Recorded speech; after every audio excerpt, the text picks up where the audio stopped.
Imagine you went on vacation with your best friends and posted pictures of your trip on social media. If one of your friends commented on the photos saying you'd been mean to them on vacation, you probably wouldn't ignore it. You'd want to fix the problem so you don't lose the friendship.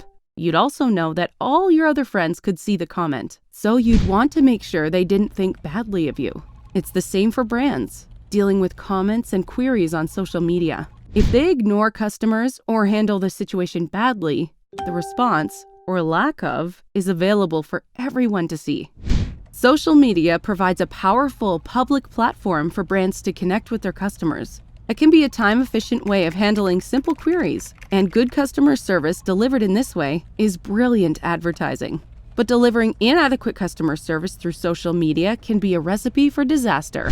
It could be enough to ensure customers posting queries and those who see their comments look elsewhere for products or services in the future. There are so many benefits to using social media to connect with customers, so it's worth learning how to use it to help them, while avoiding bad publicity for the brand or organization you work for.